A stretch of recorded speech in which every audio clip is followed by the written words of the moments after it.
98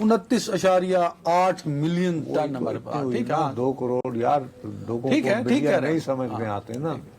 اور ہماری ضرورت کتنی ہے؟ وہ 3 کروڑ ہو گئی. 3 کروڑ. تو ہم نے نہیں بھیا, ہمارے پاس ابھی اضافی گندم سر موجود ہے. 2024 میں ہمارے پاس سٹاک چلا آ رہا ہے نا, ایک 1.5-2 ملین ٹن, 2 بابا ملین ٹن کا 20 لاکھ ٹن تو ویسے موجود رہی ہے نا آپ کے پاس ہمیشہ پاسکو کے ذخائر میں. ٹھیک ہے برادر ملت, میں آپ سے یہ عرض کر رہا ہوں کہ ہم نے جو گندم پیدا کی ہے اور جو ہمارے پاس ذخائر موجود ہیں, اس کے ہوتے ہوئے ہمیں گندم امپورٹ کرنے کی ضرورت نہیں سر. ہے. یہ حکومت کے فگر ہیں, بیورو آف اسٹیٹسٹک اس کو ویریفائی کر چکا ہے. اس کے مطابق اگلی گندم کی پیداوار تک میرے پاس 1,25,000 ٹن وافر ہے گندم. اللہ تمہارا. اس میں بیج بھی شامل ہے, سب کچھ ڈالا, پوری ضرورت. سوال یہ ہے کہ وہ کہاں گئی؟ وہ اکنامک افیئر ڈویژن کو بتائیں گے نا. اب پنجاب کہہ رہا ہے, ظاہر ہے اس وجہ سے کہہ رہا ہوگا وہ جو آٹے کی قلت ہو رہی ہے, کہ جی ہمیں 10 لاکھ ٹن جو ہے وہ پاسکو کے جو ذخائر ہیں اس میں سے دے. کوئی تقریباً 2.5 سے 3 لاکھ ٹن جو ہے وہ سندھ حکومت مانگ رہی ہے. تقریباً 7 ایک کوئی وفا. اچھا, خیبر پختونخوا کو تو ہمیشہ ہی ضرورت ہوتی ہے بیچارے, وہ تو گندم پیدا کرتے ہی نہیں. کم, بہت کم پیدا ہوتی ہے, اور بہت بلوچستان. تو سوال اٹھتا ہے کہ کہہ رہے ہیں کہ اگر آپ یہ پاسکو سے یہ صوبوں کی ڈیمانڈ کے مطابق گندم ریلیز کر دیں تو پھر آپ کو وہ ذخائر کو کرنے کے لیے امپورٹ کرنا پڑے گی گندم. تو ہم تو دوبارہ آنے والے ذخائر پہ آ کو؟ گئے. اور پاسکو کے سر پاسکو کے تو ان کے سٹیٹ میں تھے ہی نہیں نا نصرت جاوید صاحب. اس کا جواب کون دے گا؟ آپ نے دنیا بھر کو بتایا, آپ نے شادیانے بجائے, پنجاب گورنمنٹ نے شابشیں دی کہ یار بہت اچھی پیداوار ہو گئی, بمپر کراپ ہو گئی. ہماری ریکوائرمنٹ تھی ساتھ ہی 30.5 پیدا ہو گئی, 30 پچھلی پڑی تھی 2, تو مل ملا کے میرے پاس تو گندم بچ گئی. اس میں پاسکو کا ریکارڈ نہیں ہے. وہ سرکل ہونا تھا کہ نمی ادھر آنی سی, پاسکو تو نکلنی سی. اس میں اب المیہ کیا ہے؟ جو بیچارہ یہ پروگرام دیکھ رہا ہوگا اور وہ کہے گا کہ پاکستان ایک زرعی ملک ہے, پاکستان کی حکومت نے مئی میں کہا بمپر کراپ ہوئی, جولائی کے دوسرے ہفتے میں نصرت جاوید اور عدنان حیدر سر پکڑ کے بیٹھے ہیں کہ ساڑھے کل گندم اور آٹے کی شارٹیج ہو رہی ہے. او بھائی یہی صورت آ رہی, دسمبر میں تو آپ لوگوں کا دیوالیاں نکال دیں گے, لوگوں کو مجبور کریں گے کہ وہ باہر سے بریڈ منگا کے پیچھے جو مسئلہ ہے جو آپ سمجھ نہیں رہے ہیں کہ IMF نے ہمیں دیوالیہ سے بچانے کے لیے یہاں پر ہمارے رکھ کے کہا کیوں نہیں کہ آپ گندم کی جو ہے وہ ایک تو قیمت مقرر, کون سی پرائس تھی؟ سپورٹ پرائس نہ کرے. دوسرا قضیہ یہ ہوا ہے کہ حکومت پنجاب نے کسانوں سے 3 ملین جو گندم خریدنے کا ٹارگٹ طے کیا تھا وہ اس کو حاصل نہیں کر پائی. ہاں ٹھیک ہے, خرید نہیں پائی. ہاں. اب رزلٹ یہ ہے کہ گندم لوگوں کو میسر نہیں ہے. اور یہ کتنے افسوس کی اور پریشان کن بات ہے, یوسف صاحب کا یہاں گلہ بالکل درست ہے کہ 4 مہینے بھی پورے نہیں گزرے ہیں گندم کی کٹائی کو. وہی تو بات کر رہا ہوں جولائی, اور آپ کی آپ سر پکڑ کے بیٹھے ہیں یار. ابھی اگلی کراپ آنے میں آپ کو کم از کم 7 سے 8 مہینے کا تو وقت میں ہے. بارہا آپ کو میں کہتے بنگال, اللہ معاف کرے کہ ہم وہاں پہنچے, میں یہی ذکر کر رہا تھا کہ یار اشیاء کی نایابی, مثلا ابھی بھی اگر تم یہ موٹا موٹا حساب کرو تو گندم تم ہے, یہ نہیں کہہ سکتے کہ گندم نہیں ہے, لیکن مس گورننس ہے. اور آٹے کی قیمت جو ہے وہ آسمانوں پہ, افغانستان کا بارڈر بھی بند ہے, اسمگل بھی نہیں ہو رہی. اسمگل بھی نہیں آپ نے تو اسلام آباد کو نہیں دی کہ وہ KPK کو نہ بھیج دے. تو اس کا مطلب ہے کنٹرول پورا ہے. پھر اس کا جواب کون دے گا کہ آپ نے حکومتی سٹاک میں 3 ملین کا وعدہ کیا تھا, وہ کیوں نہیں ہوا؟ آپ نے اس میں سے صرف 5 لاکھ خریدی. کیوں؟ باقی کہاں گئی؟ نہیں خریدی ہی نہیں نا سر. وہ کہاں گئی نا؟ ظاہر ہے کہ وہ کسی نے ہولڈ کی ہوئی ہے, ذخیرہ اندوزی کر کے بیٹھا ہوا ہے. تو یہ سب اس کا کچھ سراغ کون لگائے گا؟ مس گورننس کا جو آپ جملہ اچھا، آپ گندم کے ہر دانے کے ساتھ تو آپ کو ڈیجیٹل وہ بھی نہیں لگا سکتے نا، وہ جو الیکٹرانک کڑا جو آج کل نہ ہر بوری پہ لگا سکتے ہیں نہ بوری پہ لگا سکتے۔ ہاں، تو یہ سارا چلیں، میں صرف یہ عرض کرنا ہوں کہ الیکٹرانک بسیں بہت اچھی بات ہے، ستھرا پنجاب بہت اچھی بات ہے، یہ سب سے ضروری دو وقت کی روٹی ہے جس کے بغیر نہیں گزارا ہونا۔ گندم کا دانہ جو انسان کو جنت سے نکلوا دیتا ہے حضرت آدم کو، وہ کہیں خدا نہ خاصا حکومتوں سے نہ نکلوا دے۔ ایک بریک جی۔ جی ناظرین، ویلکم بیک۔ صاحب کل دیکھیں نا آپ نے اوگرا کی ویب سائٹ دکھائی، آگے پلاٹس نہیں ہے وہاں پہ، تو انہوں نے پلاٹ کو وہاں پہ نہیں بھائی، نہیں دیکھو جو بات اپریسیبل ہے اب وہ دیکھو، آج ہم نے کھولا ہے، وہ آئی ہے، اور اس سے ہمیں یہ پتا چلا ہے کہ جب پیٹرول جو ہے جب کراچی پورٹ پہ اترتا ہے تو وہ 190.59 روپے کا پر لیٹر پڑتا ہے 1 لیٹر۔ اس کے بعد پھر ظاہر ہے کہ اس میں ریفائنری پھر ایکسچینج یعنی کہ ڈالر کے ساتھ کر کے اس سے کوئی فرق پڑتا ہے، اور اس کے بعد یہ کہ باقی کسٹم ڈیوٹی شامل ہو جاتی ہے، تو پھر یہ 207 روپے کا بتا ہے، اور اس کے بعد بالآخر اس کی قیمت جو ہے وہ 315 روپے، وہ 230 روپے 80 پیسے ہوتی ہے۔ تو پھر حکومت کی جگہ ٹیکس لیوی کی صورت میں 80 روپے، 5 روپے جو ہیں وہ کلائمیٹ کے لیے، اور بالآخر مجھے اور آپ کو 315 روپے کا ملتا ہے۔ یہ شفافیت دکھائی، بتایا پورا حساب کتاب۔ السلام علیکم، تھینک یو ویری مچ۔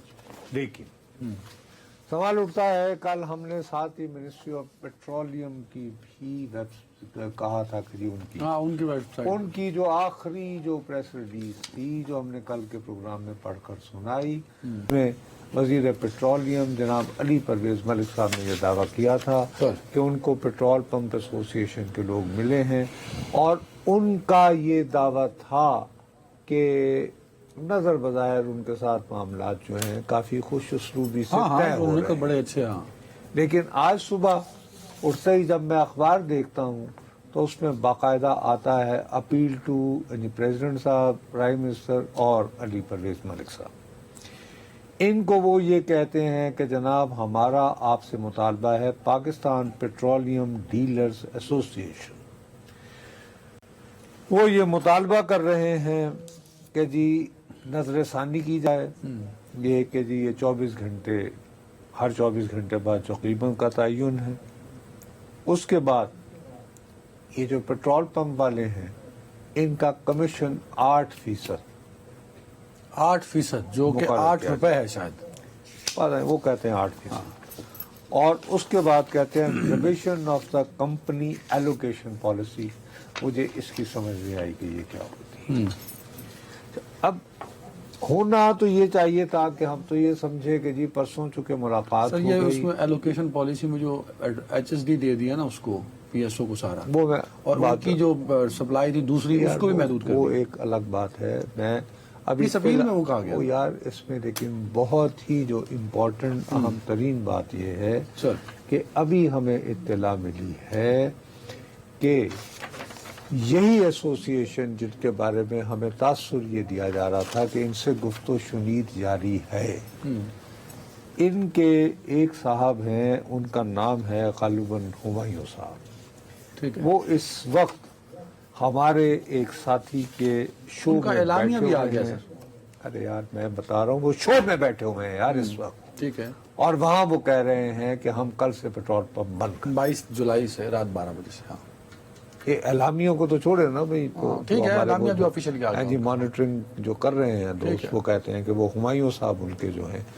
تو مقصد یہ کہ معاملہ تو سلجھ نہیں سکا نا، آپ ہاں مذاکرات بگڑ گیا، ان سے بھی بگڑ گیا جنہوں نے تیل بیچنا ہے۔ تو ابھی یہ تو کہانی شروع ہوئی ہے نہیں، میں بھائی۔ میرا ایک سوال ہے یہاں پہ سر، آپ بھی کل کا کہہ رہے ہیں، اعلامیہ 22 اپریل کا کہہ رہا ہے، 22 جولائی کا کہہ رہا ہے۔ میرا سوال یہ کہ ابھی 4 گھنٹے بعد 3 گھنٹے بعد جو ہوگا، میں اب کیا کہہ سکتا ہوں کہ اگر وہ 22 ہے تو 22 تو پھر رات سے 12 بجے سے بند ہو جائے گی. تو اگر ایسے حالات ہیں تو یہ تو ہاہاکار بچ گئی. ابھی پھر جب باہر نکلیں گے تو دیکھ لیں گے, اگر تو لائنیں لمبی لمبی لگی ہوئی ہیں تو یقینی پھر یہی ہوگا کہ آج ہی کا فیصلہ ہے. ابھی تو ہمارے پاس نہ اعلامیہ موجود ہے, ہم تو اپنا شور کر رہے ہیں نا. ہاں ہاں سمجھ گئے میری بات. ٹھیک ہے. لیکن ایک بات تو کنوے ہو گئی نا کہ ہم نے کہ وہ کل اس سے جو متفق پریس نہیں ہے. ریلیز پڑھی تھی وہ غلط ہے, وہ تو آج صبح اس اپیل سے ہی جو اخبار میں اشتہار کی صورت چھپی گئی ریجیکٹ ہو گئی وہ ریجیکٹ ہو ہاں گئی ٹھیک ہے. تو معاملہ تو حل ہوتا نظر نہیں آ رہا. اس میں اب ایک اور گند پڑنے والا, وہ کیا؟ جب سے یہ روزانہ کی بات ہو رہی ہے تو بار بار میرے اور تمہارے جیسے جاہل کو یہ بتایا جا رہا ہے کہ جی حکومت کا کیا لینا دینا ہاں کہ پیٹرول کاروبار سے. اور جو آئل امپورٹ کرتے ہیں پھر ریفائن کرتے ہیں پھر اسے مارکیٹ میں پھینکتے ہیں وہ جانے, اس کے خریدار جانے, اور مارکیٹ میں طلب اور رسد کا جو منطق ہے وہ اس پہ فیصلہ چلتے رہے. ہاں ٹھیک ہے. اور حکومت کا کوئی لینا دینا نہیں. گڈ. تعلیم ڈیزل کی قیمت بڑھی ہے کل, بڑی. پھر اور آپ کے لیے تو آسانی ہوئی, انہوں نے 35 پیسے.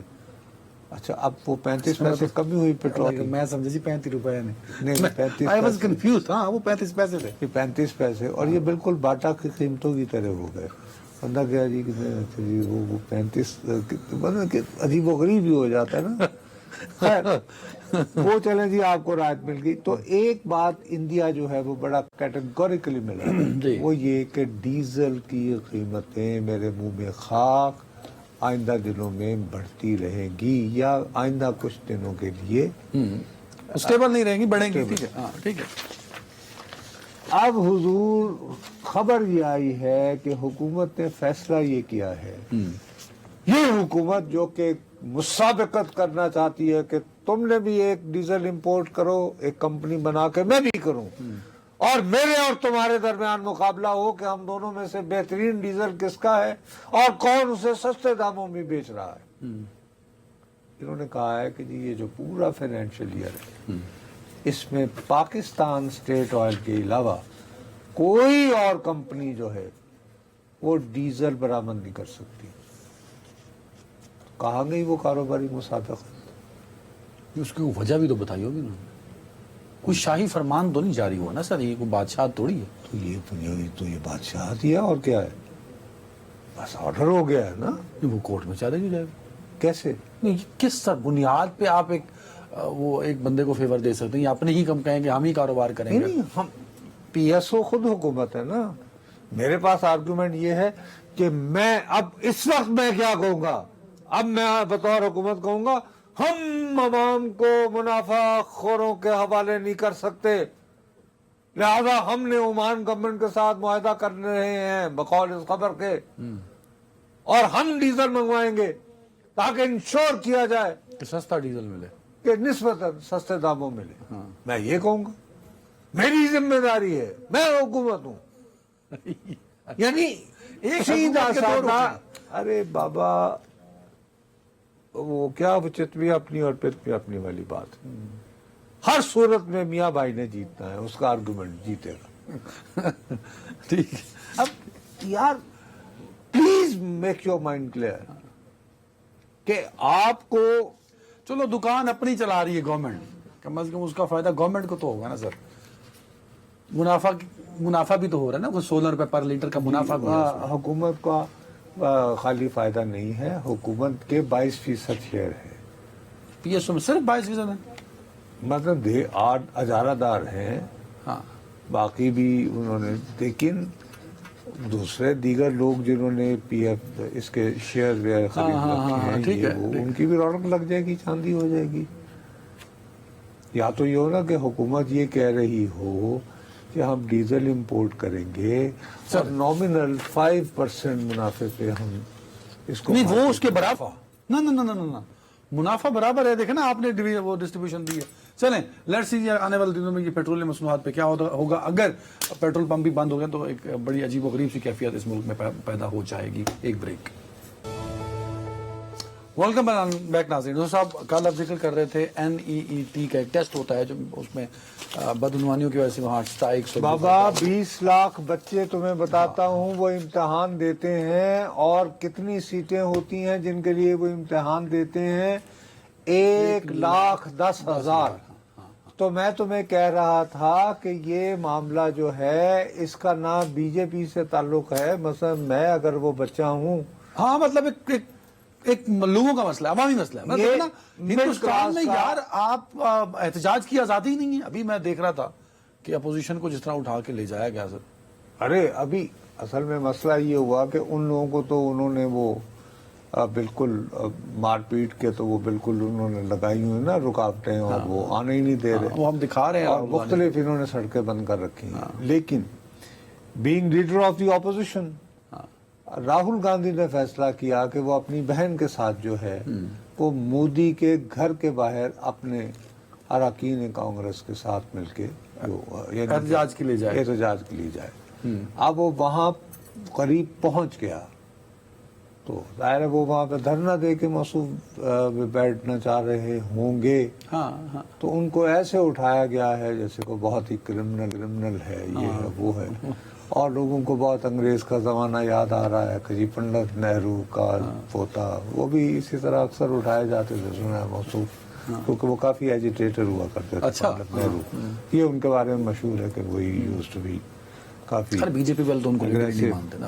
ہاں وہ تو خیر نہیں, لیکن یہ کہ یہ مسئلہ جو ہے یہ راہل گاندھی کی گرفتاری سے حل, کیونکہ یہ کانگریس کا مسئلہ نہیں ہے, یہ بی جے پی کا مسئلہ نہیں ہے, بنیادی لوگوں کا ہے. یہ 20 لاکھ تو استفا اسٹوڈنٹ ہے نا یار.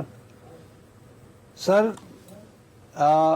2025 میں تقریباً 3 سے 5 ہزار, اب ایگزیکٹ فگر مجھے یاد نہیں رہا, لیکن ہزاروں میں بچوں نے خودکشی کر لی تھی. نہیں وہ 15,000 کا فگر تھا, میں نے کہیں پڑھا تھا. وہ NEET شاید کل ہی آپ ہی ذکر کر رہے تھے, آپ کے 15,000 کے قریب بچے, وہ چونکہ ایسے امتحانات جو ہیں پریشر ہوتا ہے نا کہ آپ نے بننا, وہ ان کو امید ہوتی ہے. ایک اور بڑا مسئلہ ہوتا ہے اس میں, جو آپ کو مارکس ملتے ہیں نا اس کے مطابق آپ کو کالجوں میں داخلہ ملتا ہے. مثال کے طور پر تم دلی کے رہائشی ہو اور آپ کو نہیں, اور تمہارے جو نمبر آئیں گے اس نمبر کے مطابق تمہیں کہیں گے کہ جی تم منی پور چلے جاؤ, وہ آسام کے اس پار. اچھا وہاں پہ بہت سارے ایسے ہیں کہ فرض کرو کسی بچی نے امتحان دیا, اس کے نمبر نہیں, تو وہاں پہ جو میڈیکل کالج ہیں ان کے گرلز ہاسٹل نہیں ہیں, تو الاٹ آف ایشوز ہیں. تو ایسا ہے کہ بہت سارے بچے ایسے ہیں جو 4 سے 5 مرتبہ امتحان دیتے ہیں اپنے نمبر امپروو کرنے, اور وہاں وہ ٹرانسپیرنسی نہیں ہوگی. اور اگر وہ اب یہ جو امیجز ہیں اپوزیشن لیڈر کو اس طرح اٹھایا گیا ہے, اور ان بچوں کا مسئلہ ہے, عوام کا مسئلہ, اس طرح اپوزیشن لیڈر اٹھا رہے ہیں وہاں پہ, تو کوئی نہ کوئی اس کا امپیکٹ تو آئے گا سر. یقیناً آئے گا, لیکن میں جو تمہیں اصل بات, اور راہل گاندھی کو پولیٹیکل فائدہ بھی ہو سکتا ہے نا سر. ارے بابا وہ دیکھیے آپ اس کو دوبارہ سمجھ رہے ہیں. اس وقت یہ معاملہ راہل گاندھی کا نہیں رہا ہے, یہ میں پھر وہی تمہیں کہہ رہا ہوں, شہری متوسط طبقہ جو ہے سیاسی تقسیم سے بالاتر ہو. 12 سالوں سے بغیر کسی احتجاج کے بیٹھے تھے مودی صاحب, ان پہ یہ ڈینٹ ضرور پڑے گا اور پریشانی ان کے لیے. یہ ہے. اپنا خیال رکھیے کہ ناظرین, کل ملاقات ہوتی ہے. اللہ حافظ.